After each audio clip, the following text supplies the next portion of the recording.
आप समझ रहे हैं व्याख्या का मतलब? जहाँ पे पूरी तरह से चीज़ों को डिस्क्राइब किया जाए वो व्याख्या हो जाएगी।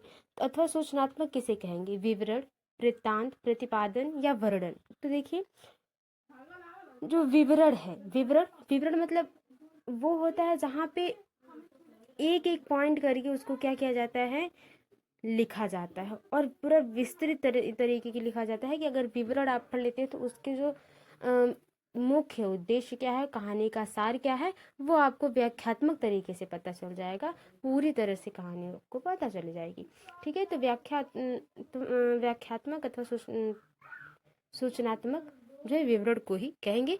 आगे देखते हैं कि लेखन की योग्यता में कमी जो विकृत हस्तलेखन से संबंधित है, यानी कि जो लिखने में प्रॉब्लम हो उसमें उसे क्या कहेंगे? Dysgraphia, dyspraxia, dyscalculia, dyslexia. तो डिस्कैलकुलिया गणन संबंधी यानी कि गणितीय अक्षमता से होती है, तो वो डिस्कैलकुलिया हो जाएगा। लेकिन यहाँ पे हस्तलेखन यानी कि लेखन की योग्यता में कमी पूछा जा रहा है, तो डिस्ग्राफिया हो जाएगा। ग्राफ मतलब लिखना, यानी डिस्ग्राफिया। ठीक है, आगे है शिक्षिका विद्यार्थियों को कुछ पर्चियों पर अधूरे अधूरे वाक्य लिख कर देती है। क्या करती है? अधूरे वाक्य लिख कर देती है। विद्यार्थियों को प्रत्येक अधूरे वाक्य को उनके सही भाग से जोड़ना है। कक्षा में ऐसी गतिविधि करने का क्या उद्देश्य हो सकता है? बहुत टफ है नहीं, आसान से प्रश्न है। देखते हैं क्या है, ऑप्शन देखते हैं। सही वाक्य विन्यास पर ध्यान केंद्रित करना, लेखों की रचना करना सीखना, विराम चिन्हों का ध्यान देना, शिक्षार्थियों को अपने वाचन में सुधार योग्य बनाना। देखिए, वाचन यहाँ पर्ची पर लेखन किया जा रहा है, तो ये सुधार, वाचन सुधार की तो बात नहीं हो रही है, साफ सी बात है। यहाँ पे सही वाक्य विन्यास, अगर बच्चा उस शब्द का उच्चारण सही तरीके से कर ले रहा है तो वो पर्ची जो है सही पर्ची से जोड़ेगा। ठीक है, सही पर्ची से जोड़ेगा, तो वही बात कही जा रही है। पहला ऑप्शन बिल्कुल सही हो जाएगा। क्वेश्चन के हिसाब से पहला ऑप्शन सही है। शिक्षक अपने विद्यार्थियों को किसी एक अनुच्छेद का संपूर्ण अर्थ ग्रहण करने के लिए एक रिकॉर्डिंग सुनने के लिए कहता है। क्या कहता है? कि एक अनुच्छेद का अर्थ पूरी तरह से उस अनुच्छेद का अर्थ समझ में आ जाए, उसके लिए एक रिकॉर्डिंग जो है सुनने के लिए कहता है। इसे क्या कहेंगे? अवबोधन कार्य, मुख्य अंश सुनने के लिए श्रवण कार्य, भावार्थ जानने हेतु श्रवण कार्य, सरसरी तौर से श्रवण कार्य। सरसरी तौर से श्रवण कार्य हो जाता है वो जब हम नॉर्मली सुन रहे हैं, बस एक ही चीज़ पे हमें फोकस करना है। वो चीज़ जब आ जाएगी, वो वाक्य जब आ जाएगा, वो जो भी चीज़ है आ जाएगी, तो उसे हम ध्यान से बहुत सुनेंगे, तो वो सरसरी तौर से श्रवण कार्य हो जाएगा। लेकिन क्वेश्चन के हिसाब से बात करी जाए कि अनुच्छेद के संपूर्ण अर्थ को ग्रहण करना है, यानी कि फिर से उसको किसी के सामने विस्तृत रूप से आप उसको समझा सके, उसके लिए आपको भाव जानना जरूरी है। अर्थ या भाव ग्रहण करना, वही बात, भावार्थ जानने हेतु श्रवण कार्य। तीसरा ऑप्शन बिल्कुल सही हो जाएगा। आगे देखते हैं अगला क्वेश्चन क्या है। वह गतिविधि जिसमें पठन सामग्री को सुनना, टिप्पणी लिखना तथा पठन सामग्री को पुनः लिखना सम्मिलित है, क्या कहलाता है? ठीक है, यानी कि जो भी पठन सामग्री है उसको आप सुन रहे हैं, फिर लिख रहे हैं, फिर उस पठन सामग्री को पुनः लिख रहे हैं, उसे क्या कहेंगे? श्रुतलेख। सुनी गई पाठ्य सामग्री की पुनः निर्मिति, कथन विश्लेषण, दो या दो से अधिक भाषा का प्रयोग। यहाँ से पे दो या दो से अधिक भाषा का प्रयोग देखिए हो नहीं रहा है। क्वेश्चन के हिसाब से ऑप्शन पूरी तरह से चौथा गलत है। 3 ऑप्शन बचे। दूसरे ऑप्शन श्रुतलेख के बाद सुनकर लिखना श्रुतलेख हो जाएगा, तो यहाँ सुनकर लिखा नहीं जा रहा है। सिर्फ यहाँ कहा जा रहा है कि पठन सामग्री को सुनना है, फिर टिप्पणी लिखना है, फिर उस पठन सामग्री को फिर से दोहराना है, ये बात कही जा रही है। तो जो कि दूसरा ऑप्शन की पुनः निर्मित करना, पाठ्य सामग्री को पुनः निर्मित करना, यानी कि दोहराना, रिवाइज करना जो आप कहते हैं, दूसरा ऑप्शन बिना कहे सुने सही हो जाएगा। मनुष्य भाषा अर्जन की क्षमता, अर्जुन नहीं अर्जन की क्षमता के साथ जन्म लेते हैं, या कथन किससे संबंधित है? वाइगोत्स्की, पियाजे, चॉम्स्की, ब्रूनर। तो देखिए, वाइगोत्स्की जो कहते हैं कि जो बच्चे होते हैं वो सामाजिक अंतरक्रिया से बहुत बढ़िया से सीखते हैं। ठीक है, पियाजे जी कहते हैं कि भाषा जो है वो विचार से पहले है। ठीक है, चॉम्स्की जी कहते हैं कि जो भाषा सीखने का यंत्र है वो बचपन से हमारे अंदर होता है, नहीं बचपन से ही, जन्म से ही जो है बच्चे के अंदर होता है। वो एक ऐसी डिवाइस होती है जो भाषा को आकर्षित कर लेती है या सीख लेती है, ये बात चॉम्स्की जी कहते हैं। छठे के सही आंसर की बात कर ली जाए तो तीसरा ऑप्शन सही हो जाएगा। वो कहते हैं कि मनुष्य जो है भाषा अर्जन की क्षमता के साथ जन्म लेते हैं। तीसरा ऑप्शन बिल्कुल सही हो जाएगा। वो एक डिवाइस के, एक यंत्र की बात करते हैं कि कौन सा ऐसा यंत्र, एक ऐसा यंत्र है जो जन्म से हम उसके साथ जन्म लेते हैं और जन्म से ही हमारे साथ होता है और हम भाषा को आसानी से सीख लेते हैं, जो हमारे पर्यावरण में होता है। ये बात चॉम्स्की जी कहते हैं और तीसरा ऑप्शन सही हो जाता है। और किस डिवाइस की बात ये करते हैं, उस डिवाइस का नाम अगर आपको पता है, उस यंत्र का नाम अगर पता है आपको, तो कमेंट बॉक्स में जरूर नोट डाउन करके बताएं। अगला क्वेश्चन है कि निम्नलिखित में से कौन सा समाज भाषा विज्ञान का हिस्सा नहीं है। समाज भाषा विज्ञान यानी समाज में बोली जाने वाली जो भाषा के बारे में बताता है, तो समाज भाषा विज्ञान हो जाएगा। तो नहीं है, निगेटिव क्वेश्चन है, निगेटिव ऑप्शन जो है आपका सही हो जाएगा बिल्कुल। सत्तात्मक कारकों मतलब समझ रहे हैं कि पूरी तरह से जो बन चुका है, ठीक है, उसमें बदलाव नहीं होना चाहिए, उसमें बदलाव नहीं होना चाहिए। सत्तात्मक कारक जो कि पॉजिटिव नहीं है। सामाजिक, आर्थिक अथवा राजनैतिक तथा भाषा परिवर्तन पर उनके प्रभावों का अध्ययन। बोलने से संबंधित कुछ विशेषताओं के प्रति लोगों के व्यवहार का अध्ययन। बोलचाल के भाषा में ध्वनियों का अध्ययन। समाज में बोली के बारे में सामान्य दृष्टिकोण। देखिए जो बात है क्वेश्चन की, तो समाज भाषा विज्ञान का हिस्सा नहीं है, पूछा जा रहा है ये। तो पहला तो सही है कि सत्तात्मक कारक है, जिस भी आप इन्वायरमेंट पे रह रहे हैं वहाँ पे वो भाषा आप बोलेंगे। सामाजिक जो आपका इन्वायरमेंट है, जो सोशल इन्वायरमेंट है, उस आर्थिक जो है, राजनैतिक जो है, जिस भी एरिया में आप हैं वहाँ की बोलचाल, वहाँ की भाषा आप जान लेंगे, ये सही है। बोलने से संबंधित कुछ विशेषताओं के बारे में वहाँ पे व्यवहारों का अध्ययन किया जाता है, इसमें ये भी सही है। लेकिन बोलचाल के भाषा में ध्वनियों का अध्ययन नहीं होता, ये व्याकरण नहीं है, ध्वनियों का अध्ययन नहीं होता है। यहाँ निगेटिव क्वेश्चन है, निगेटिव ऑप्शन जो है बिल्कुल सही हो जाएगा। तीसरा ऑप्शन आपका सही हो जाएगा।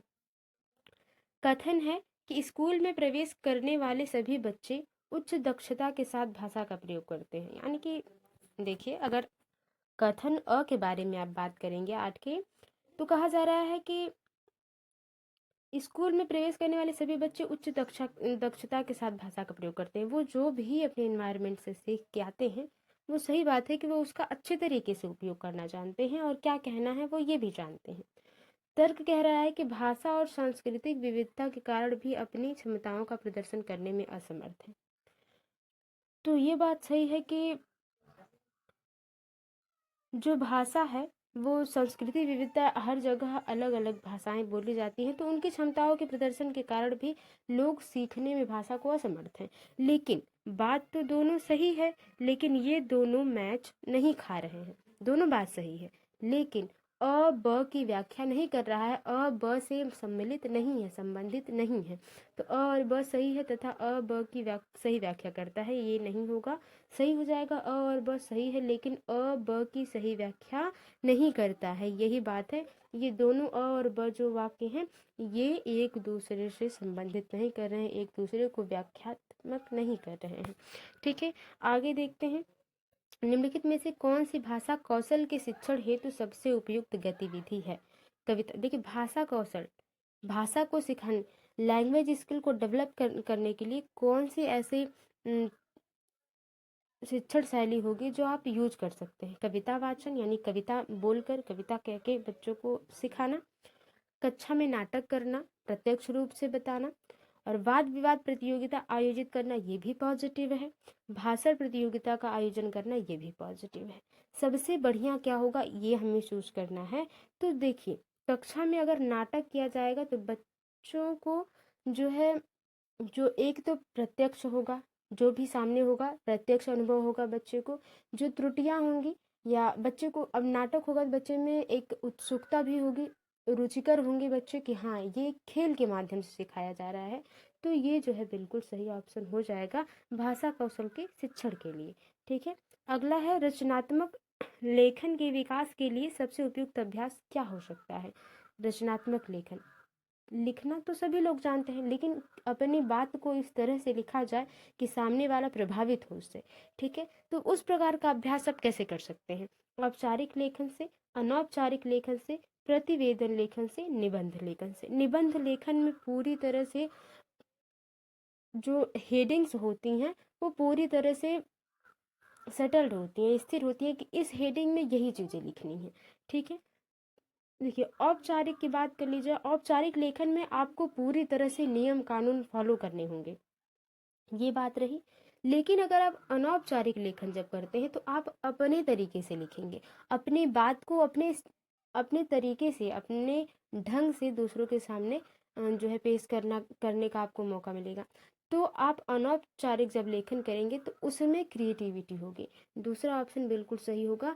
रचनात्मक लेखन के लिए आप ज़्यादा नियम कानून को फॉलो नहीं करिए, जो आप जानते हैं, जिस प्रकार से जानते हैं, जिस तरीके से जानते हैं उसको व्याख्या करिए।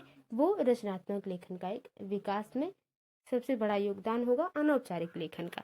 आगे देखते हैं, संविधान की 8वीं अनुसूची में शामिल है अवधी, नागपुरी, बोडो और राजस्थानी। तो आप जानते हैं 11 का जो सही आंसर होगा वो आप जानते हैं। अनुसूची में जो शामिल है वो बोडो डोंगरी, मैथिली, संथाली, ये जो है 4 है। तो तीसरा हो जाएगा। इसमें बहुत ज़्यादा सोचना नहीं है, सभी लोगों ने रटा होगा। ये सारे क्वेश्चंस बहुत ही इजी हो जाते हैं। राष्ट्रीय पाठ्यचर्या रूपरेखा 2005 प्राथमिक स्तर पर किस भाषा को अनुदेशन माध्यम बनाने की सिफारिश करता है? मातृभाषा को, क्षेत्रीय भाषा को, 8वीं अनुसूची में सम्मिलित कोई भी भाषा, अंग्रेजी। तो वो जो अनुदेशन यानी कि भाषा को सिखाने का माध्यम जो है एनसीएफ 2005 की बात कर ली जाए तो वो मातृभाषा को चाहता है। वो ये कहते हैं कि मातृभाषा अगर मातृभाषा में पढ़ाया जाए बच्चों को, जो भाषा बच्चा बोलता है उसमें अगर कोई चीज़ सिखाई जाएगी तो बच्चा अच्छा सीखेगा। सही बात है, पहला ऑप्शन सही हो जाएगा। अगला है, व्याकरण शिक्षण हेतु सबसे उपयोगी विधि कौन सी है? ये व्याकरण पढ़ाने के लिए आप कौन सी विधि का यूज करेंगे ताकि 1 से लेके 5 तक जो प्राइमरी लेवल के बच्चे हैं वो अच्छा सीख पाएँ? लेक्चर। तो आप जानते हैं लेक्चर देने से बच्चा क्या बोर हो जाएगा, बिल्कुल। ठीक है, आगमन विधि, निर्देश विधि, वार्तालाप विधि। तो देखिए व्याकरण सिखाया जा रहा है, सिर्फ वार्तालाप से चीज़ों को सिखाया नहीं जा सकता, सिर्फ नियम बताने से सिखाया नहीं जा सकता। आगमन विधि, विधि और निगमन विधि आप जानते होंगे। आगमन विधि इस एक तरीके से इस तरह देख लिए, अनौपचारिक और औपचारिक। ठीक है, औपचारिक इसमें जिसमें नियम कानून का फॉलो करना पड़ता है, अनौपचारिक जिसमें नियम कानून का फॉलो नहीं करना पड़ता। उसी तरह निगमनात्मक और आगमन विधि होती है। आगमन विधि में पहले हम उदाहरण दे के तब नियम बताते हैं, निगमन विधि में पहले नियम बताते हैं तब उदाहरण बताते हैं। तो आगमन विधि को बेस्ट माना जाता है, जो कि सही है, दूसरा ऑप्शन सही है। पहले उदाहरण देकर बच्चों को नियम समझाएं। ठीक है, चौमस्की के अनुसार भाषा के, कहाँ गया क्वेश्चन? चौमस्की के अनुसार भाषा के अर्जन का आधार क्या है? इंद्रियों से प्राप्त अनुभव, भौतिक अनुक्रिया, बाह्य अनुक्रिया, अंतर्जात। तो देखिए चौमस्की जी कहते हैं कि हम जो है बचपन से ही जब भी जन्म लेते हैं तब से हमें भाषा सीखने का एक अनुभव होता है, जिसे क्या कहेंगे? जिसे कहेंगे इंद्रियों से प्राप्त अनुभव। ठीक है, यानी कि जन्म से ही जो हमें अनुभव मिलता है वो चौमस्की जी कहते हैं कि भाषा अर्जन का हमें बहुत ज़्यादा एफर्ट नहीं लगाना पड़ता, हम आसानी से सीख लेते हैं, इसलिए क्योंकि हमारी इंद्रियां उसके लिए तत्पर होती हैं सीखने के लिए। यदि किसी कक्षा के विद्यार्थी संप्रेषण, संप्रेषण मतलब कम्युनिकेशन के दौरान सीमित शब्दावली का प्रयोग करते हैं, यानी कि कुछ ही ऐसे वर्ड हैं जो अपनी भाषा में वो प्रयोग कर रहे हैं, कुछ ही शब्दों का प्रयोग कर रहे हैं, तो उनकी शब्दावली को बढ़ाने का सबसे अच्छा तरीका क्या हो सकता है?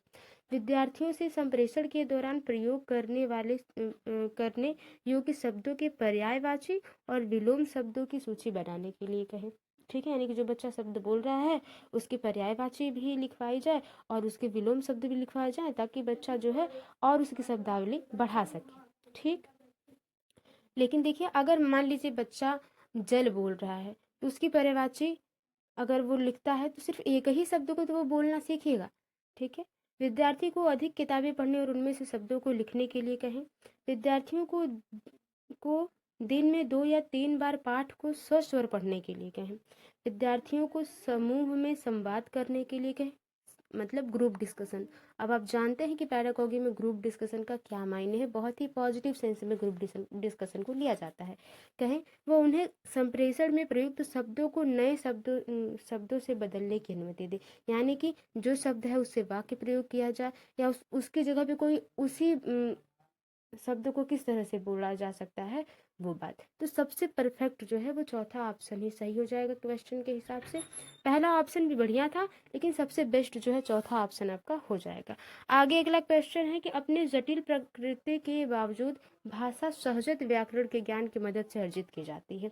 यह विचार किसके द्वारा प्रतिपादित सिद्धांत से संबंधित है? ये बात सही है कि हर एक भाषा को सीखने का अगर व्याकरणिक तौर से देखा जाए तो वो टफ है, कठिन है सीखना, लेकिन अगर हम उस एनवायरनमेंट में रहते हैं तो हम आसानी से चीज़ों को सीख लेते हैं। ये किसने कहा है? स्टीफन क्रेशन, चॉम्स्की, वाइगोत्स्की या पियाजे ने। 16 का जो सही आंसर हो जाएगा वो चॉम्स्की जी ने ही कहा है। उन्होंने कहा है कि जटिल प्रकृति के बावजूद भाषा सहजात व्याकरण के ज्ञान की मदद से अर्जित की जाती है। ये बात चॉम्स्की जी कहते हैं।